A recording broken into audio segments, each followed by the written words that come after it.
Hi, I am living up to my norm and I'm late and I've kept you waiting. I apologize. So I am glad to be here. If you don't know me, my name is Bob Wells. I was somewhat instrumental in starting all of this. Well, I did start it all, I guess. That's no need to be modest. I did. Today we are talking about my nomad philosophy. What I understand is going on here. And I'm going to tell you about that by telling you about my journey in being a nomad and all that I think I have come to understand about being a nomad and why, and its impact on us as human beings. So we'll go back and we'll start at the beginning. I was born. You did bring your sleeping bag and a tent, right? You're going to need one by the time I'm done with you. No, I was 40 years old in 1995, and I'd never been happy. I'd never felt connected. I'd never belonged. I don't know. I don't understand that. There's nothing in my life I can point to and say this is why. That was just the way it was. But I had tried to conform and do what I was told to do. I got a job. I had a career. I worked at that career for over 40 years. That's what I was told to do: get a job, make money. I got married. I had kids. I bought a home. I just did everything I thought I was told to do, and nothing worked. I was just always. I knew there was more to life than I had, and I had no idea how to get it. I suspect there are a few of you who have felt like that sometimes in your life. At any rate, that's how I was. And then because of that created a lot of problems within me, and my problems within me created a lot of problems in my marriage, and so the marriage fell apart. And I got a divorce in 1940. My ex-wife threw me out of the house, and rightfully so. I hit a low point. I mean, I'd never been happy, and now all of a sudden, I'm a bum on the street. I can't afford to, we have a couple of kids. She had stayed home with the kids, mutual decision. It was a kind of a religious belief we both had. And she stayed home with the kids, so I only had the one income, and I lived in Anchorage, Alaska. In Anchorage, Alaska, one income, you're just barely getting by all the time. So we had no money, and when we got divorced, I had two households, and I was flat broke. Flat broke. Whatever little tiny bit of money I had went to the attorneys, and that was that. And so I moved into a van because that was the only way I could live. I was living on the street, my marriage is falling apart in a horrible disaster, and it was my fault. And I was living on the street in a van. I found the cheapest van I could find and moved in, because that's all the options that were available to me. And there are a few of you who were here not far from those circumstances, so I understand. When this channel revolves around you and my circumstance, and so I have a lot of empathy for how you're feeling, because I've been there. And I tell you, my first night in the van was not some glorious thing, you know. I cried myself to sleep. I'm going through a divorce. We're fighting over the kids. We're fighting over whether I can see the kids. By every societal standard, I am a complete loser living in a van on the streets. And it was just a horrible low point in my life. And I cried myself to sleep many, many times over the next many months. I had always been a religious person. As a teenager, I had a brief fling with atheism, but I knew that wasn't true. I knew intuitively that there was some kind of a higher power out there. And I had been religious all my life, heavily religious, very, very religious. And it had never really worked for me. It had never been the thing that I did it because it was my only hope, you know, of finally being at rest and at peace and fitting into the world, and it never worked. And so here I was at this complete horrible low point. I started on a new spiritual path. And we're not going to talk about my spiritual path. That's a story for another day. But I started in on another spiritual path. And this spiritual path said, you know, for most of us who are on this spiritual path, life's been really bad. And what you're going to have to do now is be willing to give up all your old ideas and start over on a completely new set of core beliefs. It said if you're not willing to do that, then nothing good's going to happen. I needed a miracle. I literally needed a miracle. I needed to become a different person, and that doesn't just happen. And I will tell you today, I became a different person. I got the miracle. I can tell you about numerous miracles that occurred to me on that path. And so from that day to this day, that path is my entire life. Anything good in my life has come to me. Anything you see in me that is good came from that path. And everything when I was 40 years old that you saw was bad, which was a lot, came from me. And so I had to stop being in charge. And that was the whole path. Don't be in charge anymore. Find someone or something else to be in charge. Okay, so that's a whole nother story. So, but I move into the van. I cry myself to sleep many, many, many, many nights. Horrible, horrible experience going low point. A dark night of the soul, a lot of spiritual institutions would call it, and it was. Well, then a bizarre thing happened, completely bizarre. I would say within 6 months of moving into that van and crying myself to sleep all those nights and starting out a new spiritual path that just demanded I start over with all new ideas about everything in my life. For the very first time in my life, I was happy. And boy, that was confusing. I'm a bum living on the street, rejecting the faith of my parents and of my whole life. And for the first time, I'm happy. And it wasn't just for a little while. It was for a very, very long time. Well, 31 years now, from 1995 till today. And so that raised a huge question. What happened? I did what I was told to do, and I was not happy.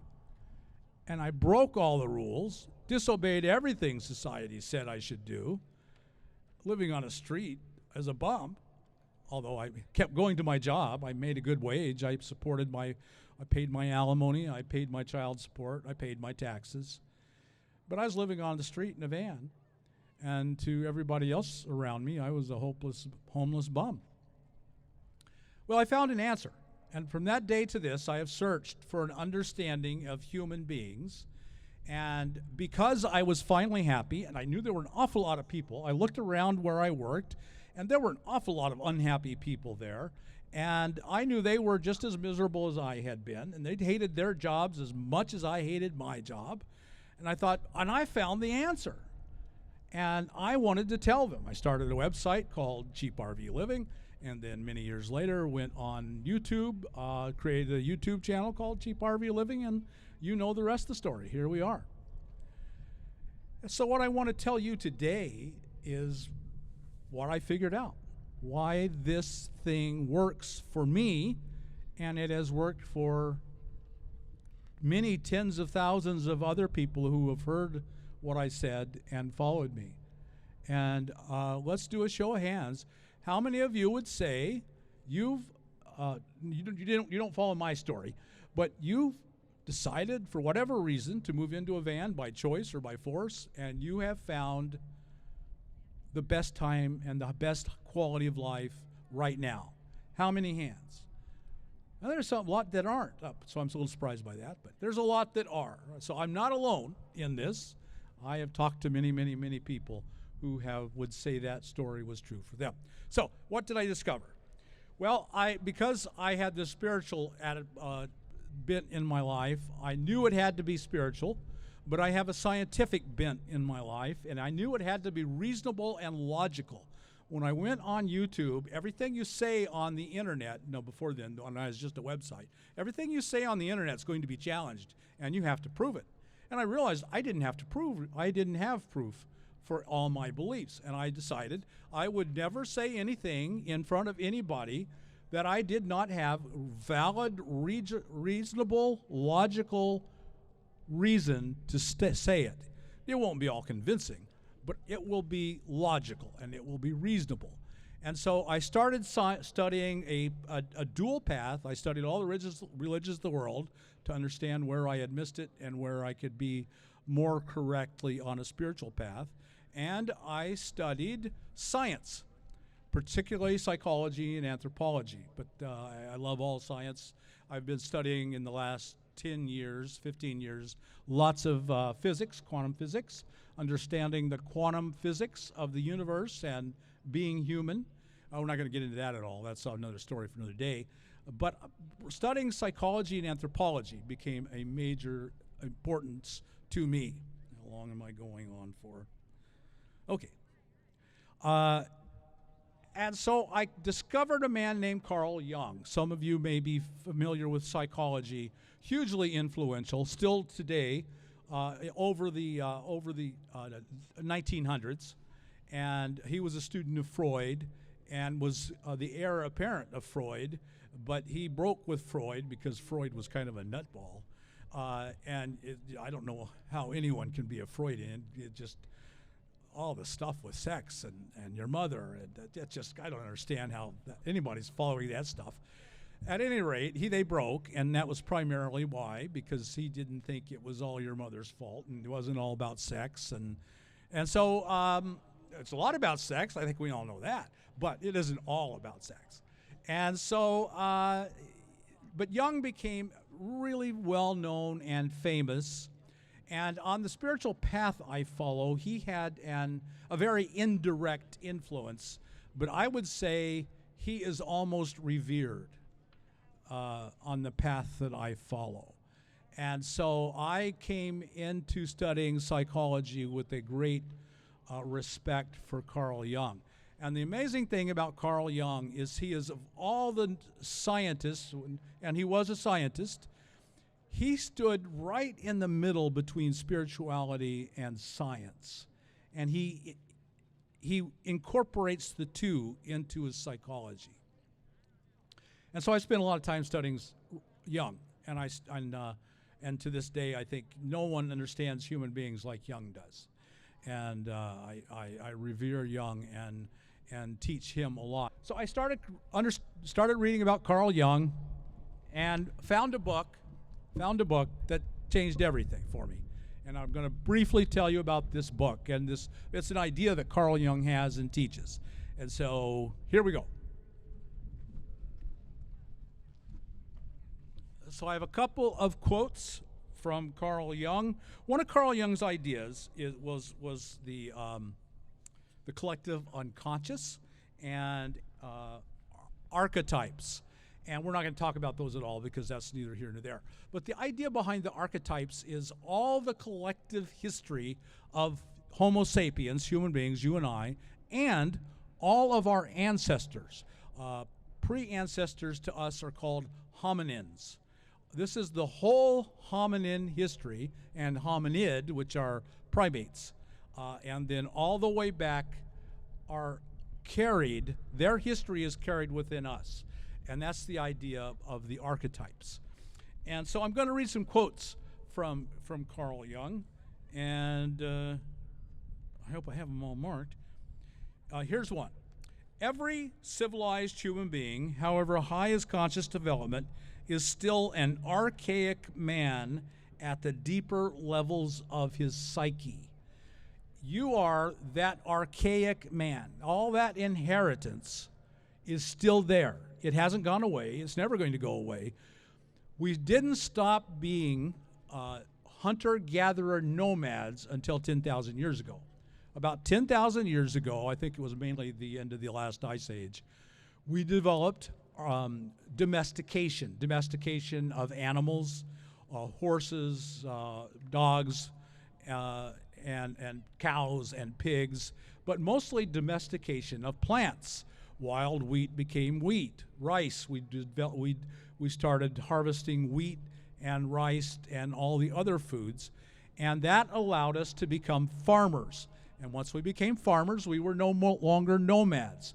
All of that occurred all around the globe about 10,000 years ago. It was a slow evolution, but by about 6,000 years ago, basically the vast majority of humans lived as farmers. The agricultural revolution just changed all of our lives, and we no longer were nomads. And so what Jung is saying is that the entire history of the human race and the pre-humans before them, and the primates, the great apes before them, has been hunter-gatherer nomads. That's what we are. And we are that archaic man is still us and has not gone anywhere. One more quote. This quote is from Hermann Hesse, but it's exactly what Jung says, so I'm going to use him anyway. We each and all of us contain within us the entire history of the world, and just as our body records man's genealogy as far back as the fish, and then some, so our soul encompasses everything that has ever existed in human souls. All gods and devils that have ever existed are within us as possibilities, as desires, as solutions. And I have left out a quote, which is where, I think it's right at the beginning. Here it is. This is a quote from Jung. Together, the patient and I address ourselves to the 2-million-year-old man that is in all of us. In the last analysis, most of our difficulties come from losing contact with our instincts, with the age-old, unforgotten wisdom stored up in us. So the name of this book is The 2-Million-Year-Old Self. And that's what it is. It's trying to understand why we have changed from what we were and how that has impacted us. And so my great question was, why have I followed the path I was told to follow and it never worked for me? And then when I broke the path and became a nomad, all of a sudden I was happy and everything worked. And the answer is in this basic concept. For 2 million years of hominin history, which is the humans and pre-humans, Homo erectus was the longest. Homo erectus lived for about 2 million years. When you say the word caveman, Homo erectus is what you think of. He lasted about 2 million years. He lived a very long time. We actually coexisted with Homo erectus, but he disappeared and we probably wiped him out. Homo sapiens wiped out nearly all the other branches of our tree. The Neanderthals were one of the latest, and we're all pretty familiar with Neanderthals. So in that entire history of human beings and pre-humans, this is the science. We're talking science. This is the logical reason why you want to be a nomad and why you become a nomad and suddenly you're happy. In all that time, we were nomads. And that doesn't just disappear in 2,000 years of domestication. That's not enough time. It's going to take evolution a long time to get that out of us. And so, at your core, what will make you happy is being a nomad. That's what the science tells us. And so I bought this book because, everything he's saying just explained so completely my story. Unhappy until I became a nomad, suddenly happy within 6 months. That's pretty suddenly. And so I read this book, and there's 2 ideas in this book I want to share that are just really powerful. The first idea is what's called the triune brain. This is an idea straight out of neurobiology. There's nothing spooky about this. And the idea is that with the triune brain is that nature is not wasteful. It only it takes what it has and adds onto it, builds around to it. So when there were lizards and dinosaurs, their brain didn't just suddenly disappear and there was a human brain. There was a lizard brain, and then on top of the lizard brain was developed the next logical step up for evolution, and that was mammals. So you have a lizard brain, a mammal brain, and then finally, millions of years later, many millions of years later, you had the neocortex, the human brain, the brain that we have that makes us Homo sapiens. So you have a triune brain. And a lot of psychologists really reject this idea because it gives you the impression you have three different brains, and you don't. There's only one brain, and it works together as a whole. If you've ever seen the scans from imaging, your whole brain is acting. You think a thought, you do something, it just lights up all over. There's central areas of speech, there's central areas of hearing, there's central areas that control your arm movement. There are central areas for most things, but it's the whole brain acts as a whole, and that's just an absolute truth. However, the oldest parts of our brain, the lizard part of the brain, and this is just the neurobiology, there's just no getting around this, acts super quick because it has to. If all of a sudden the lizard, if you've ever walked down the desert and seen a lizard pop out in front of you and run like crazy across the road in front of you, that's the lizard brain, and it's instantaneous. The mammal brain is much slower. The mammal brain is how we work together in groups. Lizards don't work together in groups. That had to be added for mammals to be able to work together in groups. And it adds emotions, because if you watch a lot of animals, there's emotions in their grouphood. Elephants. If a member of an elephant herd dies, they will all come around and touch the dead body, and they will mourn it. They might stay around for days just mourning this dead body, and then they'll leave. But they will travel back by and come to that exact spot. Usually the remains are gone by then. But they will come back by and remember and grieve again. They grieve. That's why we make the jokes about elephants remember. They do remember, and they do grieve. They are terribly sad when a member is lost. That's the mammal brain. No lizard does that. It's not capable of it. But the lizard brain's still in there that instantly makes us, someone cuts you off on the traffic and you get really mad, that's the lizard brain. And you can't stop it. It's going to have that reaction. You're not bad because you have that reaction. You're a lizard. And so like lizards, you react. I'm going to take care of myself. When you have that instinct, just say to yourself, well, there goes my lizard, having a good old time, kept me safe, but I don't need you now. And let the mammal and then the Homo sapien. And then it works its way up, group activities, and then finally the highly advanced reasoning of Homo sapiens in the neocortex. So that's the triune brain. And you can see how all that we learned as nomads over 2 billion years is still there. Not gone away, never going to go away. We've got it. And so why was I happy? Because I was pleasing the parts of my brain that expected that. Now here's the second idea. And this idea was invented by a psychological research psychologist named John Bowlby. You don't know that name, but have you ever heard of attachment theory? Attachment theory is one of the most powerful explanations for human behavior of all of them. It's very powerful. And if you studied it, you know attachment theory. It can be life-changing. Once you know your attachment style, then it will explain a lot of your life to you and will help you, guide you to make a lot of areas of your life. So this man who discovered, he was studying human reactions. A lot of this was done in the 30s, 40s, 50s, when we had very, very wrong ideas in psychology. And so he developed something called the environment of evolutionary adaptedness. The environment of evolutionary adaptedness. Very, very, very important and powerful concept to get hold of.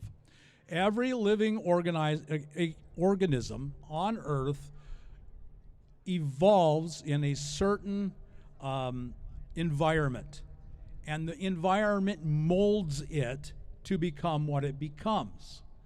We humans are no less different. While I believe very much that we are much, much, much more than just animals. We are animals. This brain acts like an animal brain.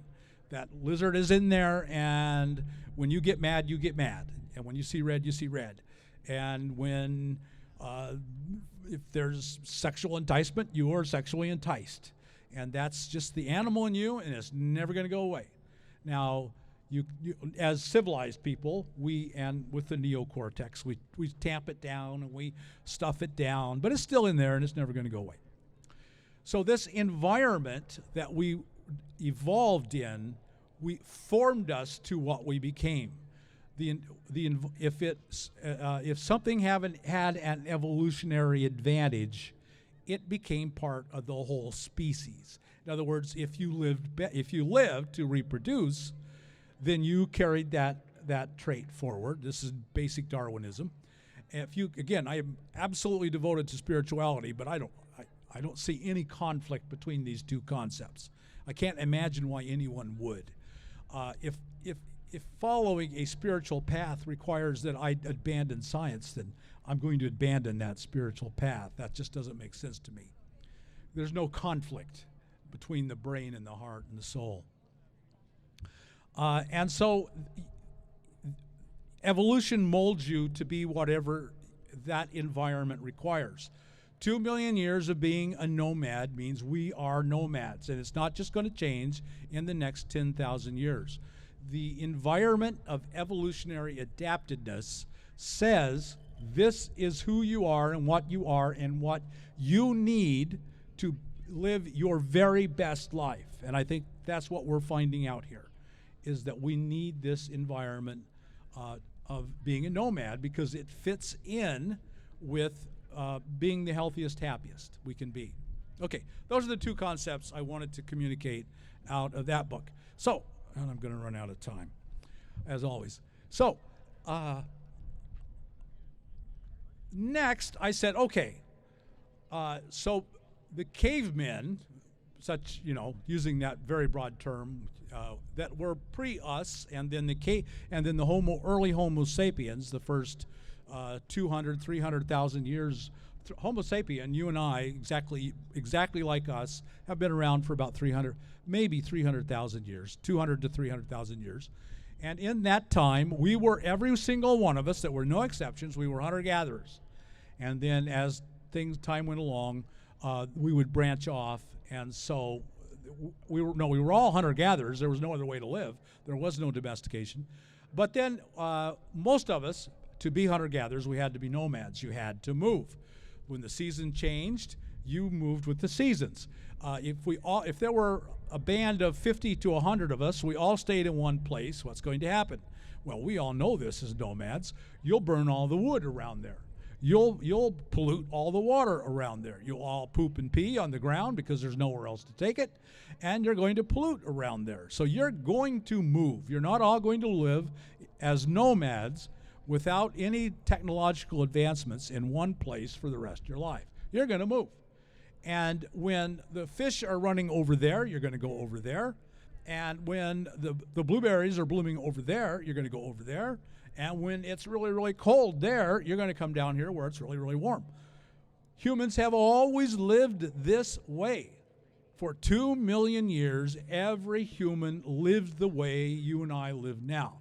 Only more extreme, and they walked everywhere. They didn't have cars. And so that kind of limited them. So we were nomads.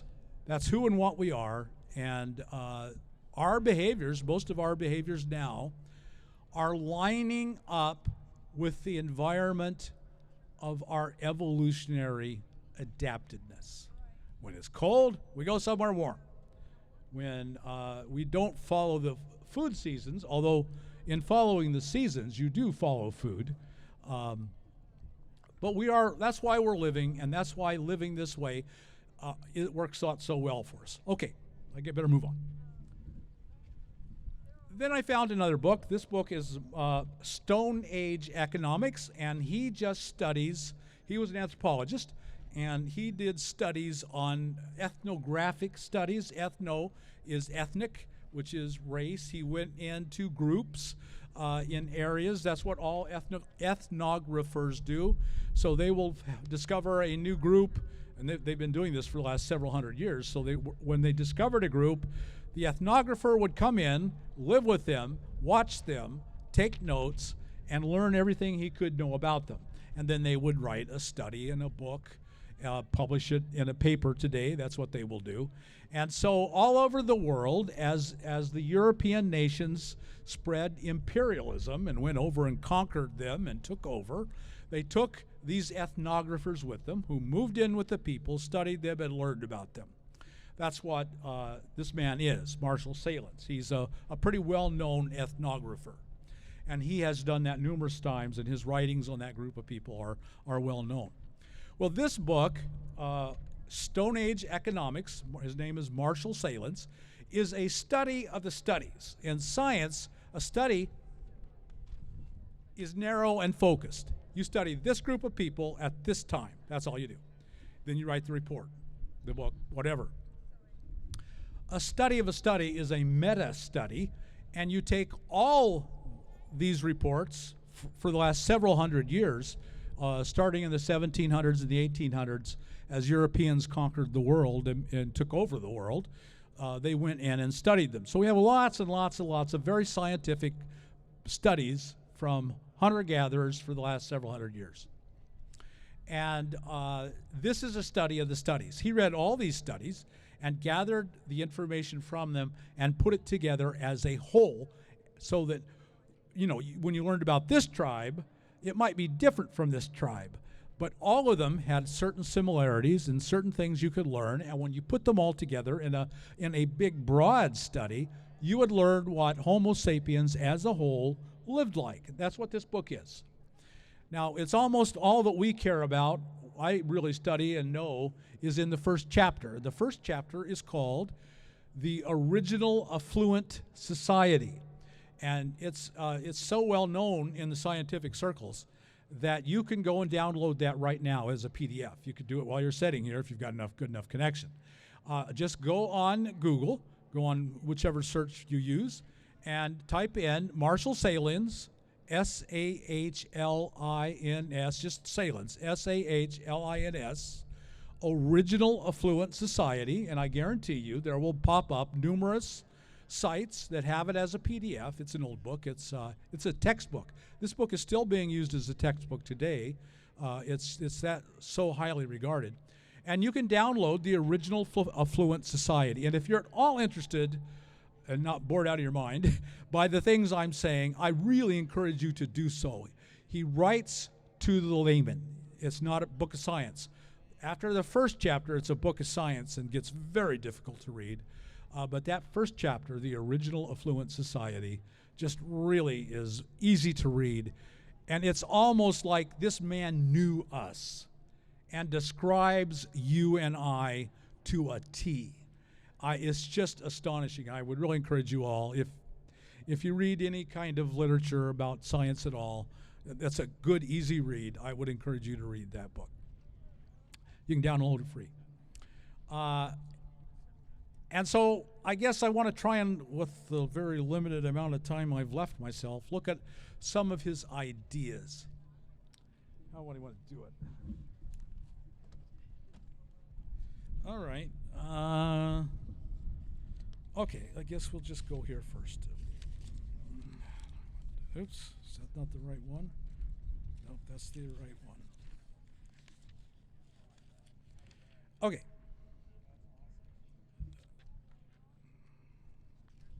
He says, so he calls it the Original Affluent Society. He said cavemen were the original affluent society.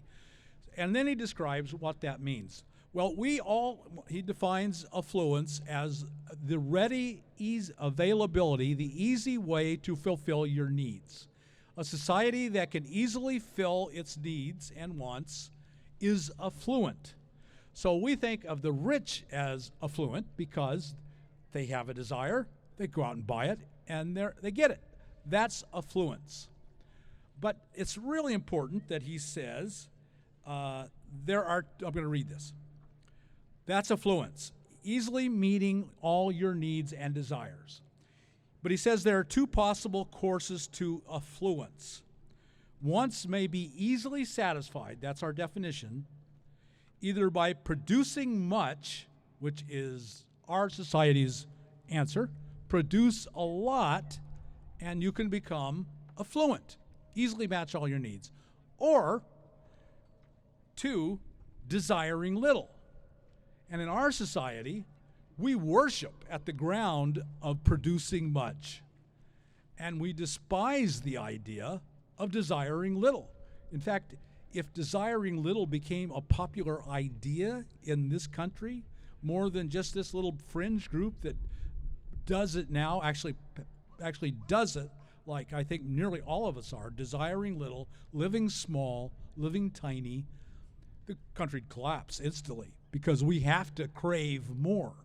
And it's institutionalized in this country to crave and want more. Get a bigger job, get a better job, make more money, buy a bigger house, get a better car, get 2 cars, get 4 cars, get 2 big houses, get a mansion.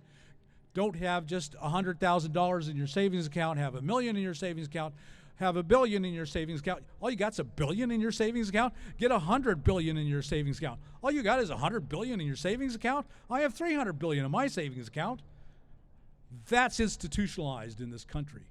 And that's why when you tell your friends and your family you're going to live in a van and everything you own is going to fit in it, they go, huh?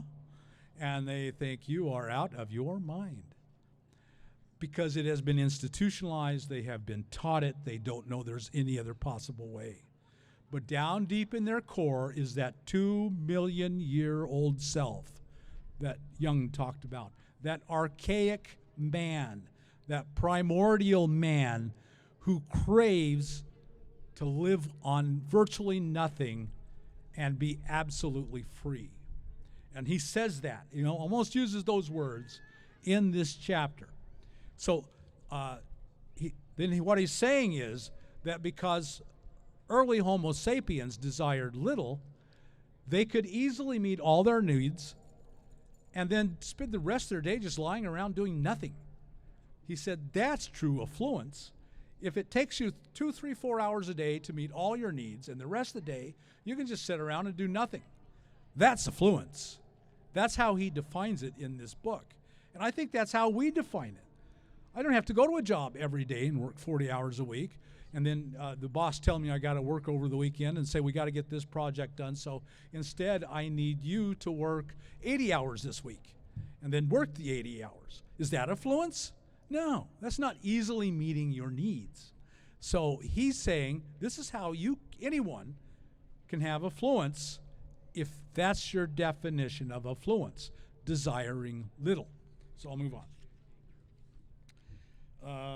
He calls it the Zen road to affluence. That's his saying. Let's see, where's my next one? Okay, I gotta hurry up. We're gonna have a question and answer session. That's why I gotta hurry. Okay, and this is a concept that I really want to. Well, he says this. He says, "Want not, lack not." If you don't want, you can't lack. And that's what each of us are trying to practice as nomads. The less you want, the less you can possibly lack. If you want to have $3 billion in the bank, then 99.99999% of us are living a life of lack. But if all you want is enough food for today and tomorrow and the rest of this week, and to enjoy my life right this second, well, that's really easy to do. You'll never lack. Want not, lack not. We are pursuing a life with no lack by not wanting. And that's what our nomad ancestors all lived. That's why I was, for the first time in my life, happy. Because I wanted not, and therefore I lacked not. And I didn't have a craving sense of lack that drove me in everything I did. And that has lasted from 95 till today. We'll talk about that next. All right, where are we going here? Okay, I'm going to read. This is, and for everything he says, he has a report from an ethnographer, and there's a bibliography, and you can go and actually find the report that man wrote. It was all men back then. And this is a report from one of the ethnographers. They themselves taught, he was writing this report about this people he was living with then. His name was Laurens Vanderpost, a lot of French and other people. I don't see it. That was his name. They themselves, talking about the peoples he lived with, whoever they were all over the world. They themselves had practically no possessions. A loin strap, a skin blanket, and a leather satchel. There was nothing that they could not assemble in 1 minute, wrap up in their blankets, and carry on their shoulders for a journey of 1,000 miles. This is the sentence. They had no sense of possession. The first time I read that sentence, I thought, what must it be like to have no sense of possession? You know, the sense of possession possesses us. It's like a spirit that controls us and creates in us a craving for more possessions. But these people had no sense of possession. It didn't exist in them. They didn't resist it. They didn't fight it. It didn't exist. Now, I'm not there. That sense of possession is well happy and living in me. I all the time, we all have a rule. If something comes in, or a lot of us have a rule, if something comes in, something has to go out. But that happens pretty often for me. And that's why I tried going up and bigger in sizes in vehicles. And as soon as I had a bigger vehicle, what happened? I filled it. And I had no more room. I had no more freedom. I had less freedom because now I was spending a lot of money on gas, and the bigger vehicle required more maintenance. And so now there's a Subaru sitting out there because I can only put so much in that Subaru, I promise. There's only so much will fit in there. And so and another place, I don't think we're going to have time to look at it, he talks about how that sense of possession is institutionalized in modern man, in European man, which we, are indirectly European man. It's institutionalized. Capitalism is directly equivalent to a sense of possession. Own stuff. Get more stuff. More, bigger, better. Build it, buy it, sell it. That's capitalism in a nutshell. And I'm not saying that's wrong. I'm just saying it's not human. That is not a human way to live. A human way to live, to be truly affluent and healthy and happy, is to live without a sense of possession. It just doesn't matter how much more stuff. And I know there are a lot of you have made real headway into that. Almost nothing grabs you when you have to own it. And I really do believe it is a spirit. In fact, among the Native American people, the Algonquin of the northeast United States and over into the Great Lakes, they had a concept of a spirit called a Wendigo. You can go and Google that.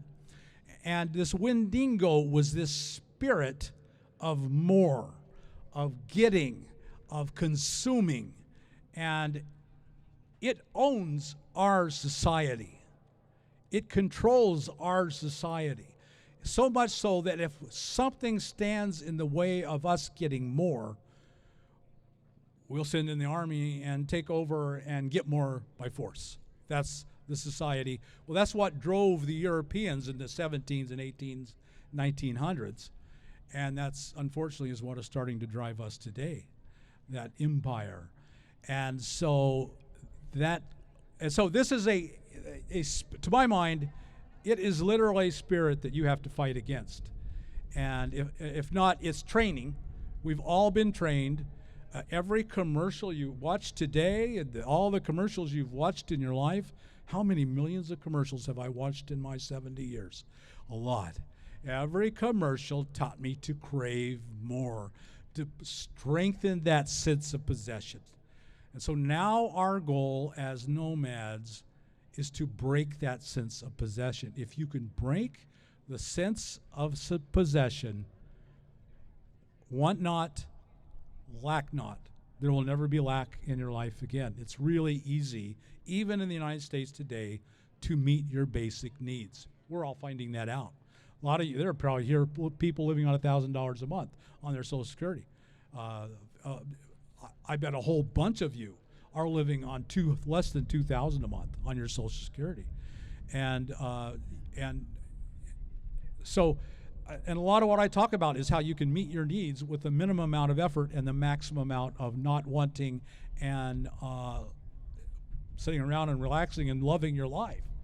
So, and I wish I just had so much more time to talk to you. It took me so long to get to hear about this book. I really hope that if you don't read anything else in 2026, you'll download this book, and it's not a book, it's one chapter out of this book. And there's another book. If you're a person who loves to read, you really enjoy science, another book, which is very, very current, is a book called Sapiens. What's the whole title? He's got a I'll look it up.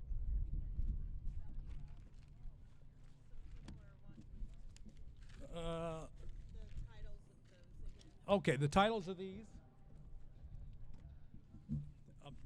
This is all about Carl Jung's teachings, and it's The 2 Million Year Old Self by Anthony Stevens. And it's just Carl Jung's teachings and about all of this. It's really a good book. It really had a huge impact on me. The 2 Million Year Old Self, Anthony Stevens. And this one is Marshall Salen's Stone Age Economics. It's actually a textbook. There are college courses in the United States today using this as a textbook. He wrote it in the '72, so it's an old book. And again, the rest of the book is heavy science, and it's hard reading, not pleasant reading at all. That first chapter was written for the layman, and you can read it, and you can get it, and it will change your life. You will understand yourself, and it will give you ammunition to tell the people who think you're nuts out of your mind. And in fact, if they will read, if they're readers, and a lot of us aren't readers anymore, I know that, if they will read, you can suggest they read this book, and I think it's so powerful, it will change their minds. Okay, this other book. All right, where's it at? Nope.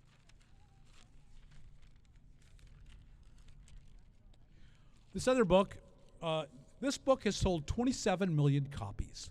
This was it came out in, when did it come out? I think it's about 5 years now, 5 or 6 years. It came out in the 2000s, I think in the last 5 years. It's 27 million copies, one of the most respected books of science for the general public, for the layman, probably ever. The name of the book is Sapiens, A Brief History of Humankind. The man's name is Yuval, Y-U-V-A-L, Noah, N-O-A-H, Harari, H-A-R-A-R-I.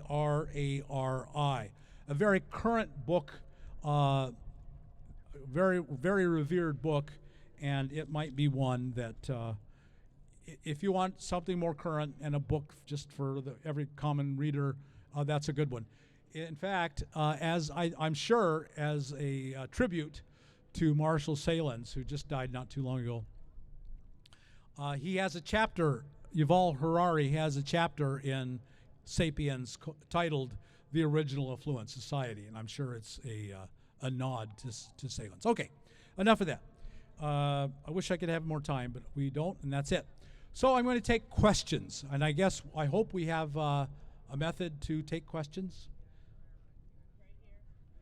Okay, we're going to line up, follow this man right to here, and if you have a question, come forward. If not, believe me, I can keep talking. You know you can't shut me up.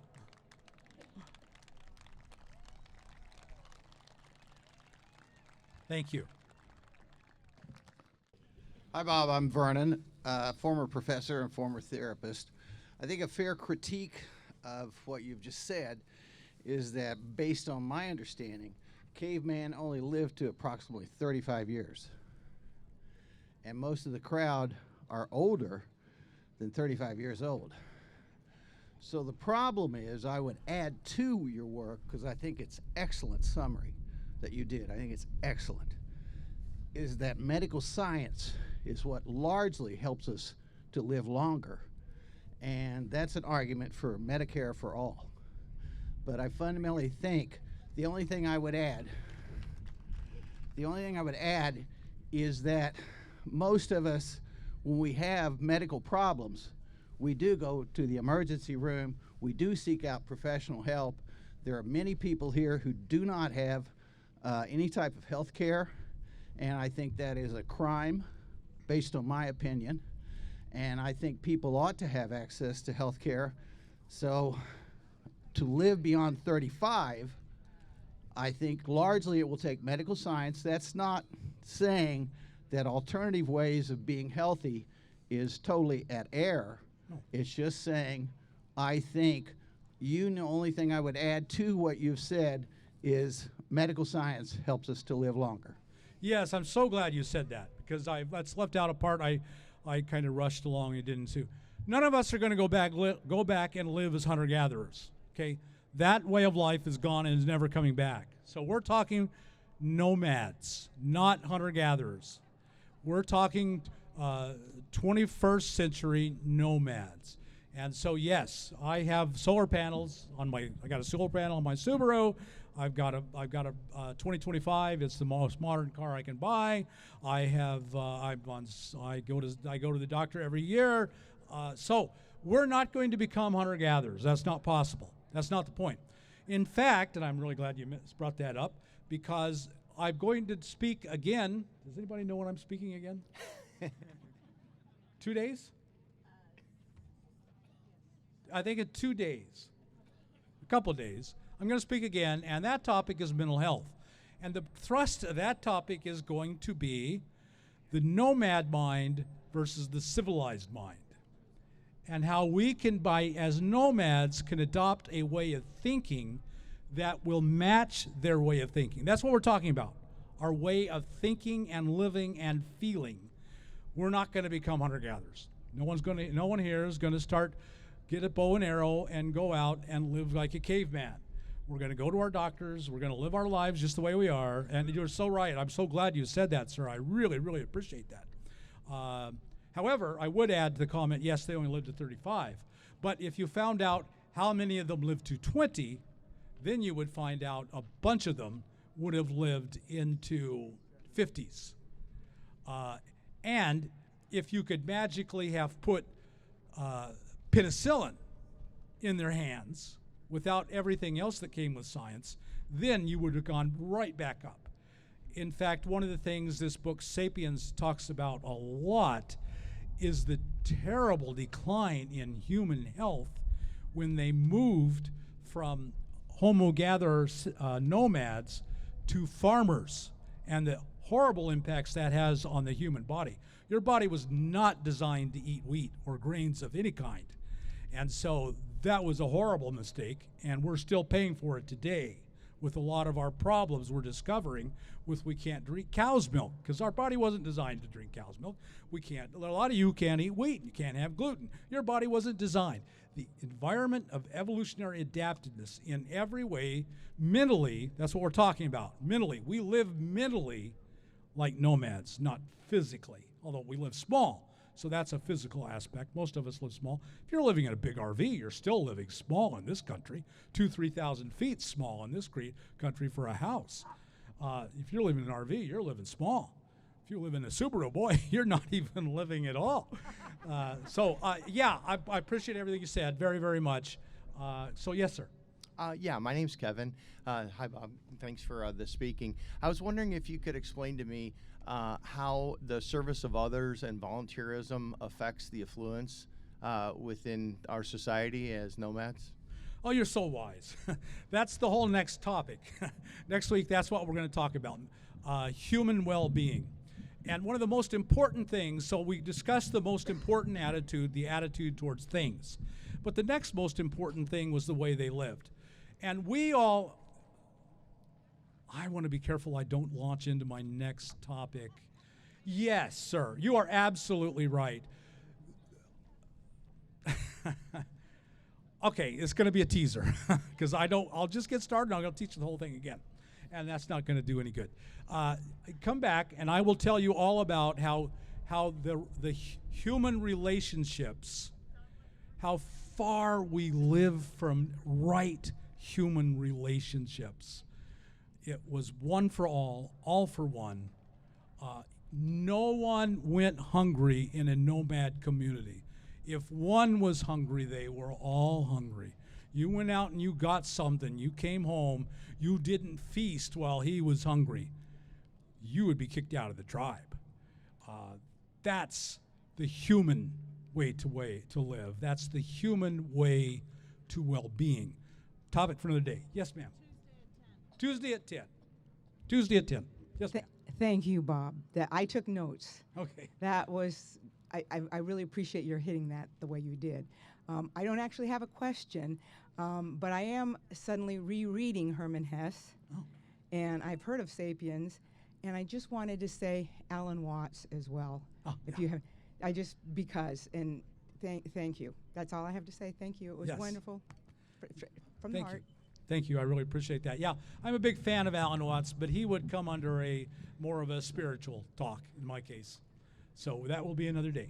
Yes, sir. Hi, Bob. Eric. Thanks for everything you're saying today. It's, some fantastic information and great thoughts.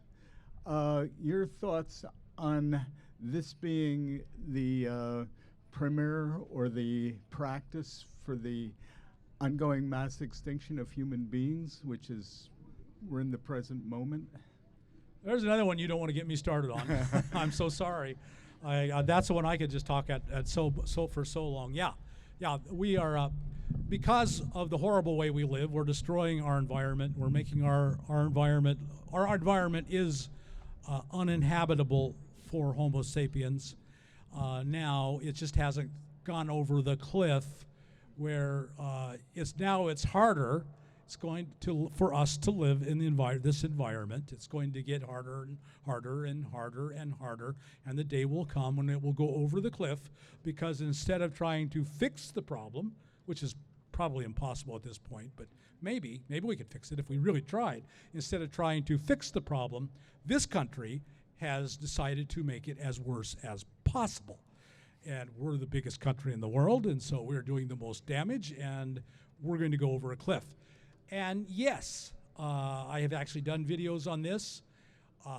The environment of the future is going to be really, really, really bad, but people who can live nomadically like they always have will have the longest and best survival. That's what we were designed for, survival. This goes bad, you move there where it's a little better.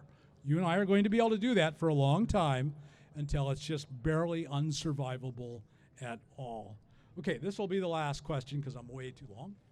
Yes, ma'am. Thank you. You answered most of my questions. I've gotten so good at not having anything with me. I didn't have anything to write down those titles. Will they be posted somewhere? Can they be posted somewhere? I am shooting this. Hopefully it's taking. This will come up on my channel. So yeah, I hope. I don't know how to do it otherwise. Okay. Yeah. Thank you. Maybe there's a neighbor around you who wrote them down. Oh yeah, I guess. I don't even have my phone with me. Oh, okay. Now there's a woman who's losing her sense of possession. Yeah, that's good. And I hope you'll remember this. We are possessed by a sense of possession. And if we can drive out that demon, and I know it's not a demon, I'm saying that mythically, allegorically, but if we can drive out that sense of possession, all your wants in life can be eliminated, and you can have the best life you've ever had. So If you get anything else, I can summarize the whole hour of blithering on in that one statement. Okay, I'm done. I probably will hang around for a bit.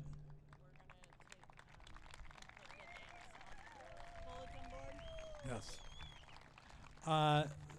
We're going to put the names on the bulletin board. Of course, that's logical. So we'll get a card, write it on the bulletin board, and it'll be there. And you can go and when you have your phone and a notepad, you can write it down. Pardon me? So I'm going to leave the area because I just created a disturbance wherever I go in Quartzsite. Did you hear that? I'm going to leave the area because wherever I go in Quartzsite, I create a disturbance. That's just who I am. And so I'm going to let the next speaker take over. And so really stay and listen to the next speaker. So thank you all.